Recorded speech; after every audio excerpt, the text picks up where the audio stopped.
کون کہتا ہے کہ معجزے نہیں ہوتے؟ اللہ جو چاہتا ہے وہ کر دکھاتا ہے، عقلوں کو عاجز کر دیتا ہے۔ سوچنے کی بات یہ ہے کہ کیا حج پیسوں سے ہوتا ہے یا پھر حج بلاوے سے ہوتا ہے؟ لیبیا کے ایک عازم حج کو لے جانے کے لیے جہاز کو 3 بار کیوں لینڈ کرنا پڑا؟ عازم حج عامر المہدی منصور القذافی کو سیکیورٹی رسک کیوں قرار دیا گیا؟ عامر المہدی منصور القذافی کو اس قدر یقین کیوں تھا کہ جہاز اس کو لیے بغیر پرواز نہیں بھر سکے گا؟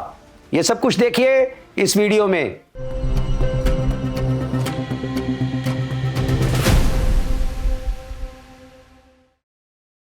السلام علیکم، میرا نام ہے سجاد شفیق بٹ۔ جی جناب، ایک بہت بنیادی سوال ہے کہ اگر کوئی آپ کے گھر میں آنا چاہے تو کیا ایسا ہونا آپ کی مرضی و منشا کے بغیر ممکن ہے؟ یقیناً آپ کا جواب ہوگا کہ ہرگز نہیں، ایسا ہرگز ممکن نہیں۔ آپ کہیں گے کہ میرے گھر میں میری مرضی کے بنا کوئی بھی داخل نہیں ہو سکتا۔ تو سوچنے کی بات یہ ہے کہ اللہ کے گھر میں کوئی اس کی مرضی کے بغیر کیسے داخل ہو سکتا ہے؟ ہرگز نہیں، کبھی بھی نہیں۔ بلاوا آتا ہے تبھی ہم اللہ کے گھر میں داخلے کے قابل ہو پاتے ہیں۔ اگر اللہ کی مرضی نہ ہو اور اس کا بلاوا نہ آیا ہو تو ہم اس کے گھر میں داخل ہو ہی نہیں سکتے۔ اب دیکھیے نا، اکثر لوگ یہ سمجھنا شروع ہو گئے ہیں کہ حج پیسوں سے ہوتا ہے۔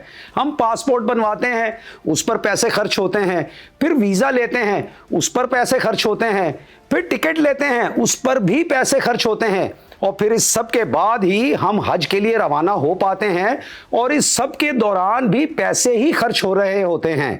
تو جناب یاد رکھیے کہ حج پیسوں سے نہیں ہوتا بلکہ بلاوے سے ہوتا ہے۔ تازہ ترین مثال اس امر کی لیبیا کے رہنے والے عامر المہدی منصور القذافی ہیں۔ اس برس انہوں نے حج کرنے کا مصمم ارادہ کر رکھا تھا اور حاجیوں کے ایک گروپ میں وہ بھی شامل تھے۔ شیڈول کے مطابق جب عامر المہدی منصور القذافی پورے گروپ کے ہمراہ ایئرپورٹ پر پہنچے تو معلوم ہوا کہ ان کے نام کا ایک حصہ قذافی ہے، جو کہ ان کا خاندانی نام ہے، تو ان کی سیکیورٹی کلیئرنس نہیں دی جا سکتی، اس لیے وہ جہاز میں سفر نہیں کر سکتے اور اس طرح وہ حج پر نہیں جا سکتے۔ لیکن پھر جو کچھ ہوا وہ نہ صرف غور کرنے کے قابل ہے بلکہ اس سب میں ہم جیسے مادہ پرستی کے اوہام و وساوس میں مبتلا افراد کے لیے ناقابل فراموش اسباق پنہاں ہیں۔ اسی لیے تو لیبیائی شہری عامر المہدی منصور القذافی کے سفر حج کی ناقابل یقین داستان نے ساری دنیا کو حیرت و استعجاب میں مبتلا کر دیا ہے۔ جہاز عامر المہدی منصور القذافی کو لیے بغیر اڑ تو گیا، لیکن جہاز میں آ گئی فنی خرابی اور عامر المہدی منصور القذافی وہیں موجود تھے، کیونکہ انہوں نے تو حج پر جانے کا پختہ ارادہ کر رکھا تھا اور وہ لوگوں کو یہی بتا رہے تھے کہ وہ حج کرنے ضرور جائیں گے اور یہی جہاز ان کو لے کر جائے گا۔ جہاز واپس لینڈ کیا گیا تو بھی پائلٹ نے عامر المہدی منصور القذافی کو بٹھانے سے انکار کر دیا۔ فلائٹ عامر المہدی منصور القذافی کو بٹھائے بغیر دوبارہ ایئرپورٹ سے روانہ ہوئی تو بھی عامر المہدی منصور القذافی ایئرپورٹ سے واپس نہیں گئے۔ ان کا یہی اصرار تھا کہ وہ حج کرنے کا پکا ارادہ کر کے گھر سے نکلے ہیں اور حج کیے بغیر گھر واپس نہیں جائیں گے، اور ان کا یہ بھی کہنا تھا کہ یہی جہاز انشاءاللہ ان کو لے کر سعودی عرب جائے گا اور وہ حج کر کے ہی گھر لوٹیں گے۔ تو ہوا یوں کہ جہاز میں پھر سے کوئی فنی خرابی پیدا ہو گئی اور اسے پھر سے لینڈ کرنا پڑ گیا، اور اب کی بار جہاز کے پائلٹ نے قسم کھا لی کہ وہ عامر المہدی منصور القذافی کو لیے بغیر پرواز نہیں بھرے گا۔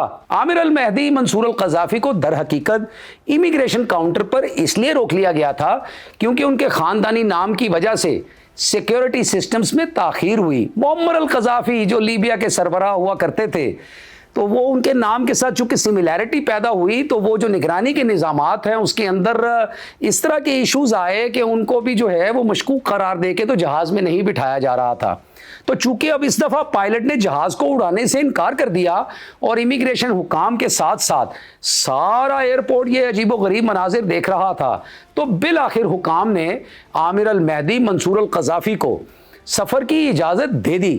اس طرح تیسری کوشش میں جب عامر المہدی منصور القذافی طیارے میں سوار ہوئے تو پرواز بغیر کسی مسئلے کے روانہ ہو گئی۔ عامر نے بعد میں میڈیا سے بات چیت کرتے ہوئے بتایا کہ ان کی خواہش تھی کہ میں حج پر جاؤں اور میرا یقین تھا کہ اگر یہ میرے مقدر میں لکھا ہے تو دنیا کی کوئی طاقت مجھے نہیں روک سکتی۔ تو ناظرین، آپ دیکھ سکتے ہیں کہ معجزات آج بھی ہوتے ہیں، کرامتیں آج بھی ہوتی ہیں، اللہ جو چاہے وہی کرتا ہے۔ قرآن مجید میں اللہ تعالیٰ کا ارشاد ہے فعال لما یرید، وہ جو ارادہ کرتا ہے وہی کرتا ہے۔ پھر کون اس کا امر ہے، کون کہہ کہ اس نے یہ ساری کائنات ہر چیز تخلیق کی، اور فایا کون پھر ہوتا چلا گیا، کون ہو جا اور فایا کون جو پھر ہوتا چلا گیا۔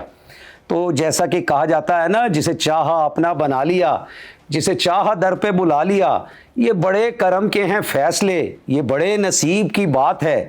تو عامر المہدی منصور القذافی اسی شعر کی عملی تفسیر بن کر سامنے آئے ہیں، اور ان کا معاملہ اس وقت پوری مسلمان دنیا میں موضوع گفتگو بنا ہوا ہے۔ عامر المہدی منصور القذافی کو اللہ تعالیٰ نے نہ صرف اپنا بنایا اور اپنے در پر آپ ہی بلایا، بلکہ اپنے کرم کا فیصلہ بھی ان کے نصیب میں خود ہی سنایا۔ کیا خیال ہے آپ کا؟ کامنٹس میں ضرور بتائیے گا۔ اسی کے ساتھ مجھے اجازت دیجیے، اللہ حافظ۔